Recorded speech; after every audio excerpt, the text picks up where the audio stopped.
命由八字先天定，运由风水起波澜。大家好，我是三良道人。那在上期的视频里边，我跟大家聊到了大 S 龙年犯太岁的事儿，主要是因为他没有躲春导致了他灾祸的发生。那今天呢，又到了元宵节了。那很多网友不知道的是呢，跟躲春差不多，有4种属相也要躲月。另外呢，在元宵节里边呢，还有5种事儿我们是做不得的。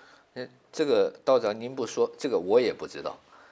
躲春这个我们都清楚哈，就是如果您今年犯太岁啊、值太岁或者什么也好，是吧？或者您有特殊的这个命理八字，那我们都知道，在立春的这一天，昨天我们聊这个大 S 的事情的时候还说，他恰恰就是出事的时候还没有到立春这一天。对。那从咱们的规矩上来说，你没到立春这一天，您就还在之前的那一年里边，对吧？所以说躲春这个习俗大家都是知道的。这个躲月，而且离这个立春这么近，是吧？马上又来了这样的一个习俗。这个为什么还会有这个躲月这样的一个习俗？我给大家讲一讲啊，所谓的躲月，并非是单纯理解他是这害怕了月光。传说正月15满月之夜的时候呢，月力最强。那对于气场较为脆弱或者是正面临流年不利的个人来讲，难免会碰撞到太岁之煞。古语有云太岁当头坐，无喜空有祸。太岁星呢，被视为是一年的统领之星。当年值太岁或者太岁相刑、相冲、相害的这些属相，那与太岁之星的关系就如同一位极具能量的长官相处，稍有不慎，它就会引发更大的晦气或者波折。那正月15，它盛大的月光与元宵佳节热闹的人气相叠加，更会放大它不利的影响。所以说呢，躲月就成了一种与太岁能量保持距离的这种巧妙的化解的一个民俗的智慧。说到这个我们开个玩笑啊，看来这个月亮它作为它也是一个，对吧？这个太阴嘛，对啊，这个对于月亮的力量，看来这个我觉得不分古今中外呀。刚才您在讲月光的力量的时候，我一瞬间就想到了国外的这个狼人的传说，是吧？对，虽然中西方文化不同，但是我觉得有些这种思维和有些这个认知它是相同的。你看在西方的狼人传说里面，他也认为月光是有很大的能量的，对吧？而在月圆之夜狼人就会忍不住就要变身，就会怎么样，是吧？在中国的这个民俗传统里边呢，到正月15是要拜月的，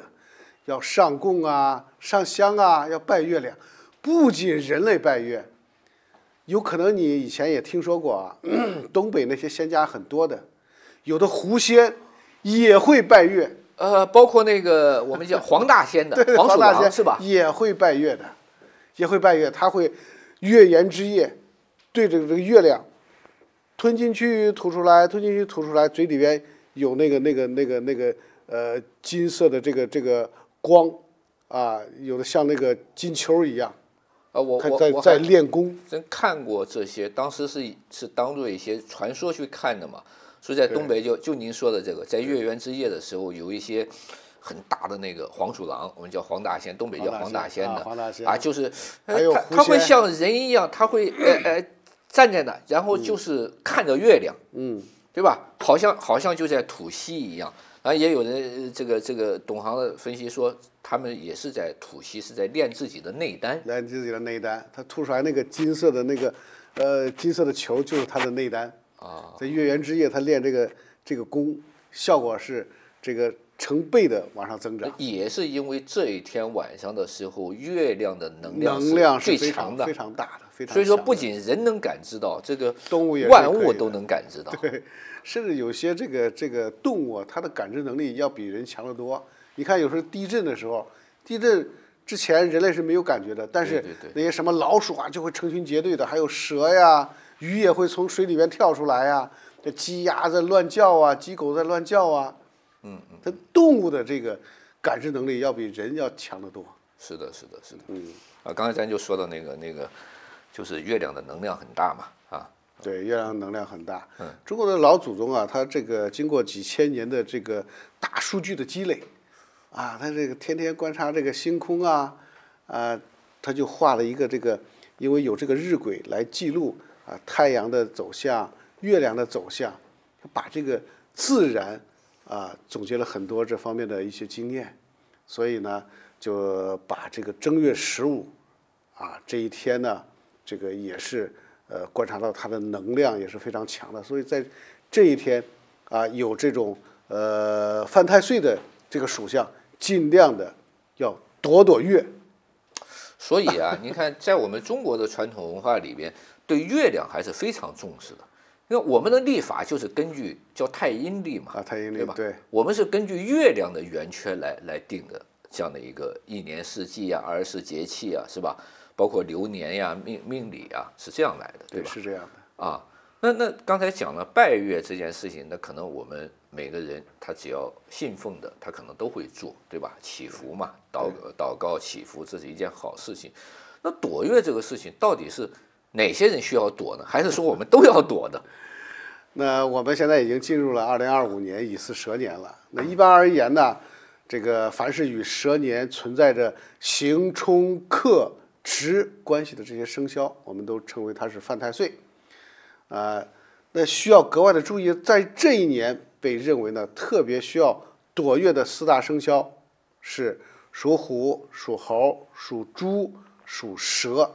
其实还是犯太岁的一些生肖，还是犯太岁的这4个生肖。所以说呢，这个我们来看这个属虎的朋友，那在元宵节这个节日里边，如何去躲月老虎与蛇这个表面上有这种相形的这种冲突，所以说呢，在这种形势下，它的这个能量是一种就是刑冲克害的能量，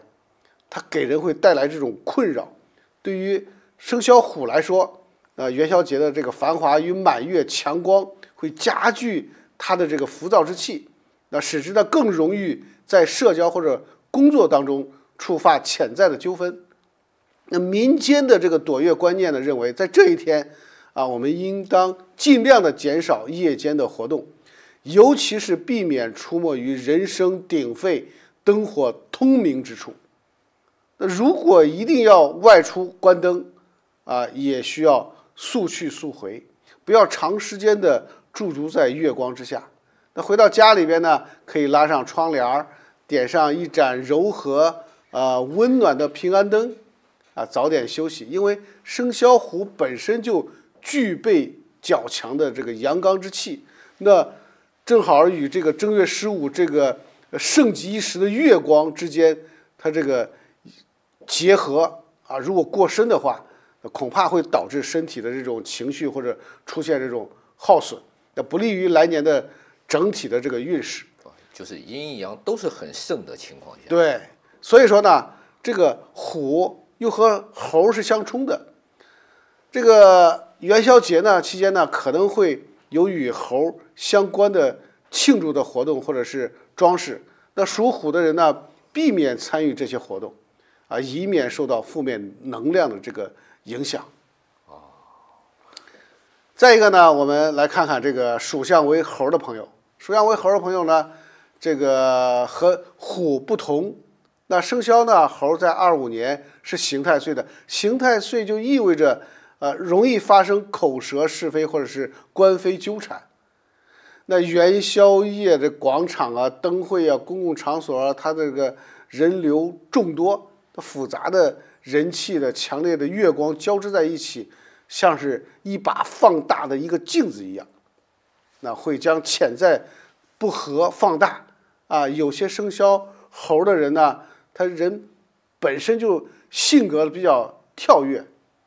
跳脱。那如果在这一天呢过于兴奋，他会沉溺于热闹的这场合当中无意间呢会招来口舌之争。所以躲月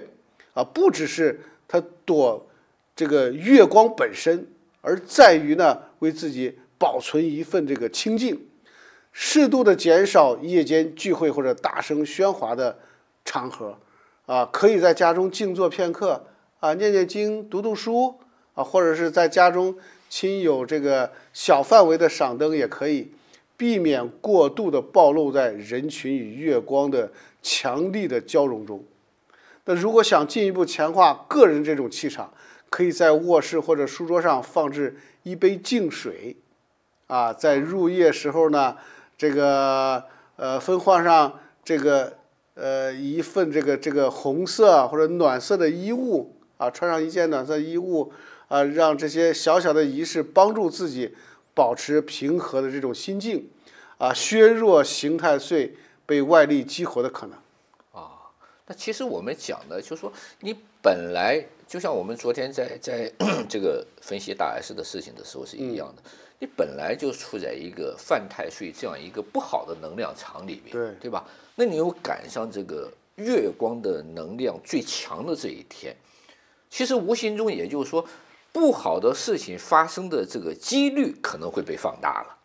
对吧？是这样的。所以其实我们是出于这样的一个考虑来提醒大家，如果你是这种情况的话，那我们讲趋吉避凶，趋吉避凶。你明明知道这种今天发生不好事情的几率会上升，所以那你就有意的去减少它嘛，对吧？你少一点和别人去打交道，那可能发生争吵的几率就会低一些，对吧？你少去一些有危险因素的场合，那家里边肯定相对而言还是一个更安全的场所嘛。那你可能发生这种，比如说发生血光之灾这样的几率也会下降很多。那可能这就是我们讲的躲春也好，躲月也好，它根本的意义所在哈。对，是这样的。是的。好，我们再说说这个属猪。那属猪的与属蛇的它是相冲的，所以在25年呢，这是冲太岁。冲太岁被视为是冲击、对立和碰撞，所以这个犯太岁的能量也是很大的，所以它暗示着激烈的能量的交锋。那元宵节这一天呢，强烈的月光与这个节庆的这个气氛呢，对于冲太岁生肖的猪来说，既是无形的诱惑，也是可能是一种干扰。许多属猪的人呢，待人是很友善的喜欢的热闹。民俗经验告诉我们，冲太岁的在这一天，如果过于放纵，譬如夜间这个狂欢或者大肆的聚会，可能会在接下来的日子里边，因为这个心绪起伏而招来口舌纷争，所以呢，也可能在财务或者健康方面呢，会出现不必要的风险。所以对于生肖猪而言，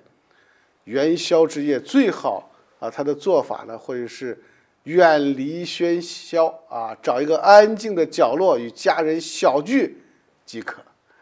那可以在室内呢燃一些香让这个袅袅的这个香听听音乐呀，听听音乐呀，稳定这个心神也可以利用柔和的音乐和阅读来这个陪伴这段时间。或者说你如果这个信道教、佛教念念经都是可以。对，打坐一下是吧？冥想一下都是很好的方式而且冥想这个节点上去冥想、打坐、练功，反而是非常好的一件事像我们刚才说的这个，达到事半功倍的效果。对，就像动物都能感觉到这个时候是能量最强的，能量是很强的那么生肖蛇的25年呢，它是值太岁，也就是我们民间所说的本命年。值太岁意味着是与太岁星君正面相逢，那这个逢既可能是贵人的相助，也可能是灾祸缠身。关键呢是如何调和这个气场。民间传统认为今年的这个属蛇的人可在元宵节适度的藏起来，一方面减少与室外的强光的接触，另一方面呢要保持居所的温暖防止外界阴气或者寒气的侵袭。那这个佩戴一定的风水饰品如这个玉石或者红绳子佩戴这个的辟邪也常被人认为能在本命年里边镇住不稳的能量。那与此同时呢，选择在夜间回归平稳的这种作息，不要这个熬夜过度的消耗才能确保整年的这个身体精神层面都保持良好的状态。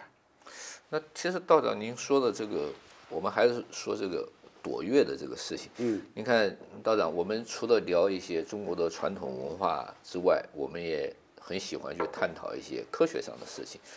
其实，即便是按照现代科学的研究，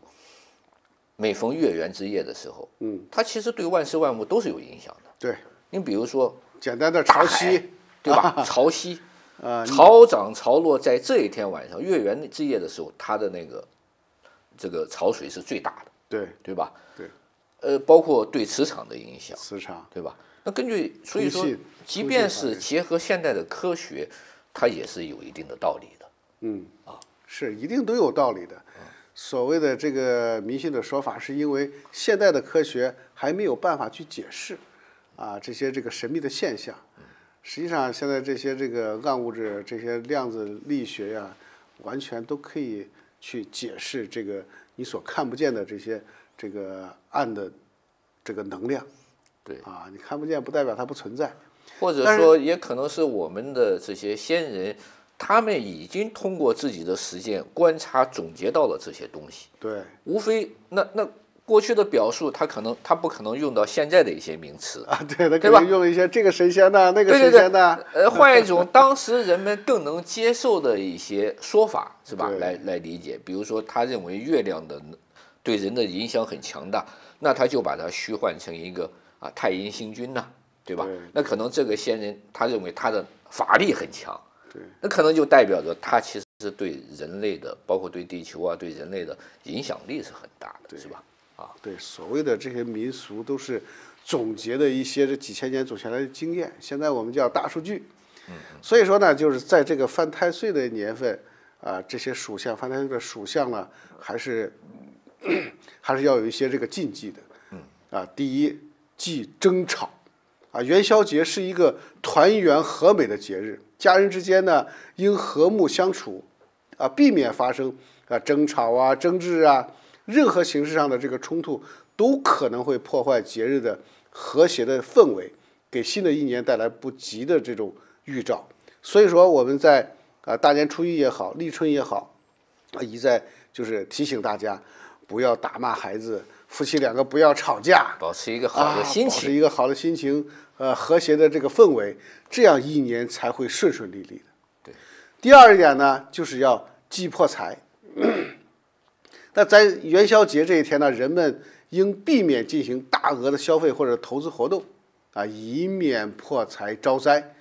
可以选择赠送礼物发红包这些喜庆的方式来庆祝节日，但切忌盲目消费或者冲动投资。说到这，还要代替道长提醒大家一下，因为之前我们提醒过大家，不要把破财理解错了，不是说你投资失败了，生意赔本了，出去丢钱了，被盗了，这叫破财。有时候你的一些大额的支出，对，大额支出它也属于破财消费，这都是属于是破财或者叫耗财。对。另外呢，第三点呢，我们还要忌夜行，就是由于元宵节这个月圆之夜，传统上呢认为这个夜晚的磁场它较为混乱，容易招来一些不吉的这种气场，所以呢，我们人类的尽量的避免在夜晚外出，尤其是独自一个人行走如果是必须外出，最好是结伴而行，确保安全。再一点呢，就是忌杀生。元宵节是一个庆祝生命和团圆的节日人们呢应当去避免这一天进行杀生或者是食用肉类血腥的这种行为可以选择一些素食来庆祝节日，表达对生命的尊重和爱护。第五呢，就是忌不敬祖先。那在中国传统文化里边呢，这个拜祖祭祖是一项非常重要的信仰。在元宵节这一天，人们应当缅怀祖先祭祀先人，表达对他们的敬意和怀念之情不应该呢去忽视冷漠祖先的这个牌位或者墓地以免触犯神灵招致这个灾祸是那讲了这么多这种关于正月15要躲月的这样的一个禁忌啊。对，我想大家还是应该，在这些方面，还是我们有一句话说叫宁可信其有，不可信其无。而道长您也经常说一句话，说这个举头三尺有神明。而且呢，你看道长，昨天我们也刚刚聊过大 S 的这样的一个悲剧，是吧？就是可能，当然他主观上也未必是这样，但是至少从客观上来说，实际上还是没有去遵循一些好的一些建议啊，对吧？比如说，我们认为你本来就是值太岁的年份，对吧？那应该以低调从事、谨慎躲避为主，对吧？尤其是躲春这样一个重要的事情，并没有这样去做，对吧？反而是带着病去长途旅行。那我想呢，那躲春这个立春已经过了，这今天呢刚好又是上元节、元宵节。那道长你也给我们提醒了这么多关于躲月的一些重要性，是吧？对，我想大家还是应该宁可信其有，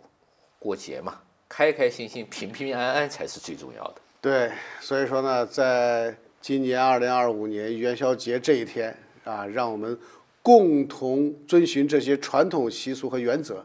啊，以一颗平和喜悦的心啊，迎接新的一年。无论你是属于需要躲月的生肖之一，还是其他生肖的人，都可以在这一天里边呢，去感受传统文化的魅力和力量啊，让我们携手共度一个团圆、和谐、美好的元宵节吧。